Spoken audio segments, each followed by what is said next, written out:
you kill your mother?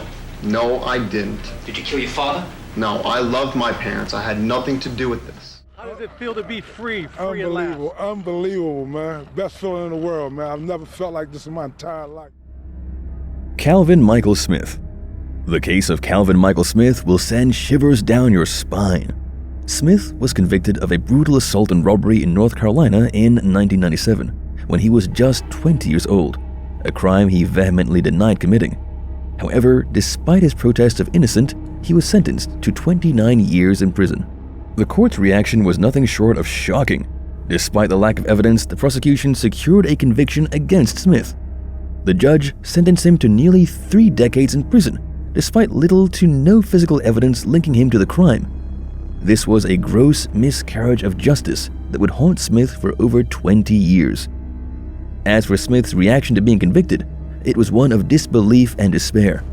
He was a young man with his entire life ahead of him, and he was now facing nearly 3 decades in prison for a crime he didn't commit. It's hard to imagine the horror and despair he must have felt as the situation set in. Fortunately, after more than 20 years in prison, new evidence that proved Smith's innocence finally came to light. In 2019, he was acquitted and set free. It was a moment of sheer delight for Smith and his family, but also a moment of shock that he had spent 2 decades behind bars for a crime he had no part in. In the end, the exoneration of Kalvin Michael Smith is a stark reminder of the importance of justice and the devastating consequences that can result from a wrongful conviction. His case is a sobering reminder of the injustices that can occur within our criminal justice system and the importance of fighting to right these wrongs. The Central Park Five.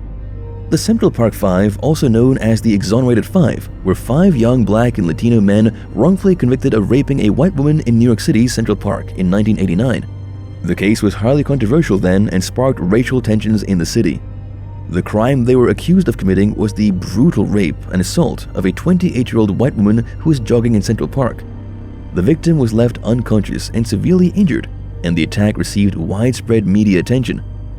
The police quickly arrested and charged 5 teenage boys, Antron McRae, Kevin Richardson, Yusuf Salam, Raymond Santana, and Corey Wise with the crime.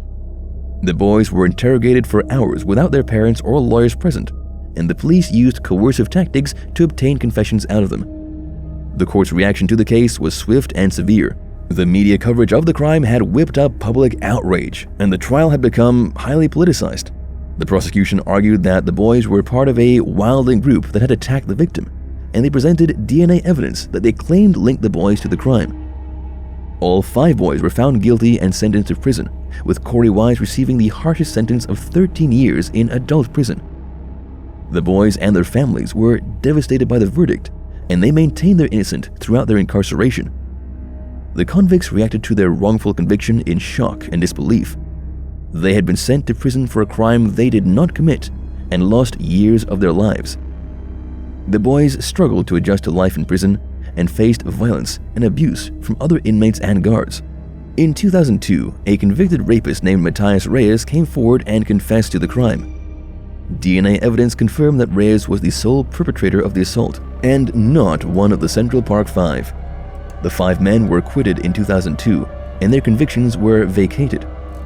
Their dismissal was due to the discovery of new evidence that conclusively proved their innocence.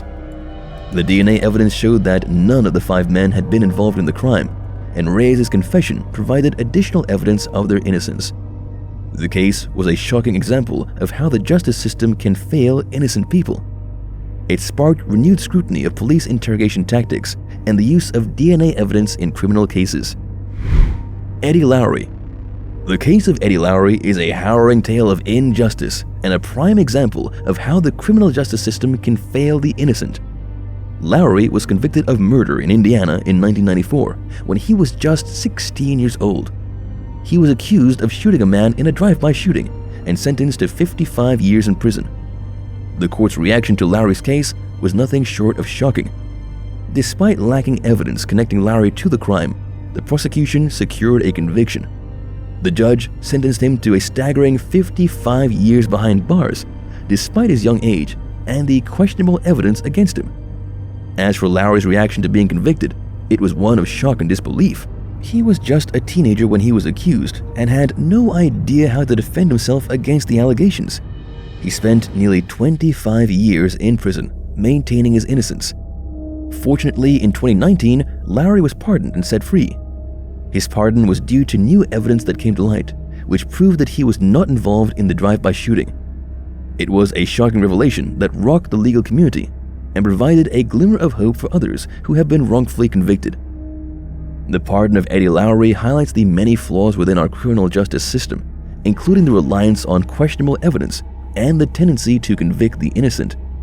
It's a scary reminder of the importance of protecting the rights of the accused and ensuring that justice is served. Eddie Lowry's story is tragic, but it's also a testament to the power of perseverance and the importance of fighting for what is right. Marty Tankleff. The case of Marty Tankleff is a chilling example of how easily the innocent can be wrongfully convicted. In 1990, when he was 17 years old, Tankleff was accused of murdering his parents in their Long Island home. He was found guilty and sentenced to 50 years despite maintaining his innocence.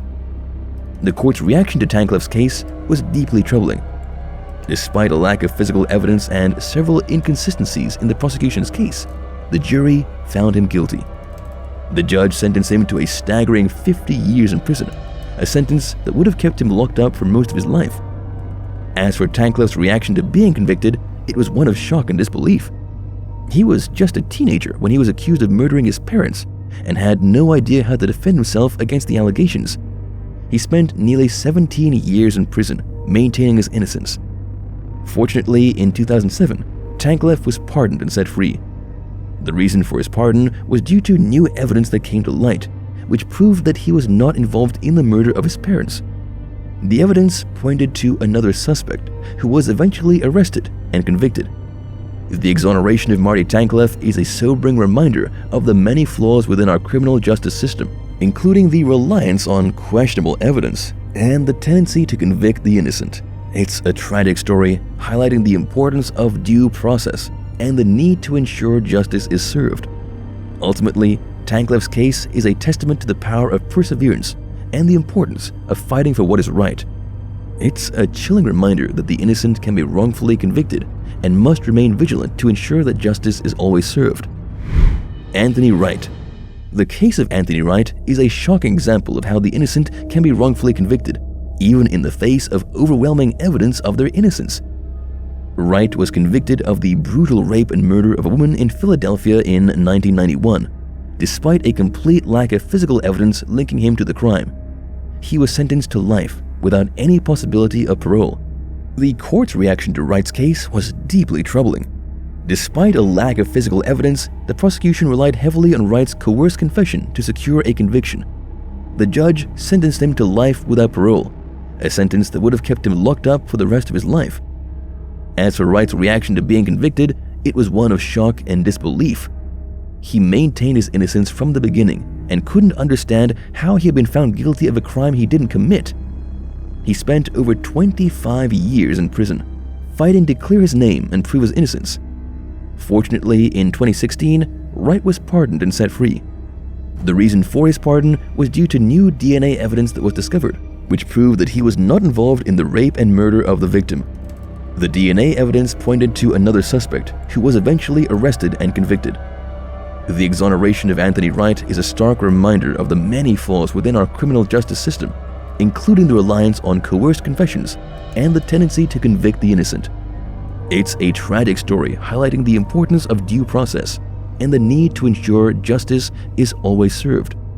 In the end, Wright's case is a testament to the power of perseverance and the importance of fighting for what is right. It's a chilling reminder that the innocent can be wrongfully convicted and must remain vigilant to ensure that justice is always served. Sadly, not every innocent person is lucky enough to be exonerated. There are countless cases of individuals who have been wrongfully convicted and imprisoned for crimes they did not commit, and who have never been able to prove their innocence or secure their release. The wrongful conviction of innocent people can also erode public trust in the criminal justice system and undermine the credibility of law enforcement and the courts. It's essential that we continue to work towards a justice system that is fair, impartial, and focused on ensuring that the guilty are punished and the innocent are protected.